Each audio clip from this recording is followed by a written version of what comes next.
And I think that is the problem with things like diversity and inclusion. You are now categorising somebody by the way they look or this or that. Yeah. Instead of just going, I'm selling a product, this is the product, and just get with the programme. This person happened to get the job to sell it.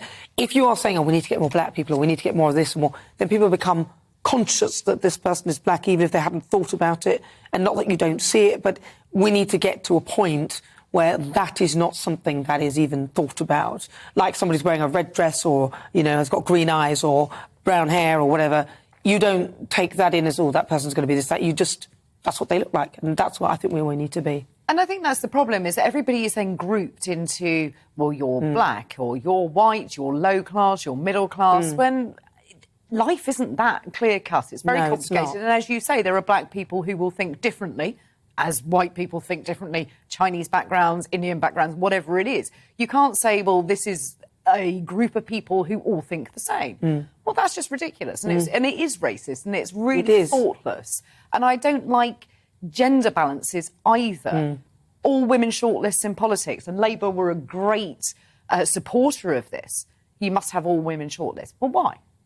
Why are you going to get it just because you're female? Surely you should get it because you are the best person for that job, to represent those constituents. And if they want a woman, they'll vote for a woman. If they want a man, you know, you should be able to have that choice. And I really hate it when it is forced upon you in such a way because it's the right thing to do. No, it isn't the right thing to do, and I think we can all see that. And also, in some cities and town centres, it's obvious that multiculturalism isn't the panacea, isn't the greatest thing for people who live there. So, again, just go back to the television advertising, just to have it bombarded and forced upon you that multiculturalism always works and is a good thing. In a lot of people's personal experience, it's a bad thing. Well, listen, let's see what you guys think, because this show is nothing without you and your views. Let's welcome our great British voice, your opportunity to tell us what you think about what we're discussing. Let's go to, where should we go? Miranda Richardson. Not the TV one. Is there one? She's in Northamptonshire, this one. Miranda, thank you for joining us. Miranda, what do you think then about this whole diversity and inclusion? Do you think it's actually a positive thing, or is it time that we backed off it? Do you know, this has been a really interesting few minutes on this segment.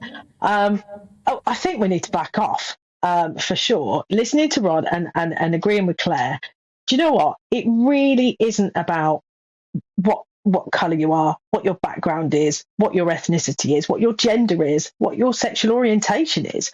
For me, it's a little bit of, I currently run a pub, and the name of my pub is the Live and Let Live. And that is actually how I live my life. I don't care what you are. I don't care what you do. If you're the right person for the job, if you're the right fit for what you want to do, if you want to study something and it doesn't matter what level you're at to study, then you get on and do that. But do you know what? Once you're an idiot, you're always an idiot. And that doesn't matter what level you're on. And that's how I live my life. Live and let live. It really doesn't matter.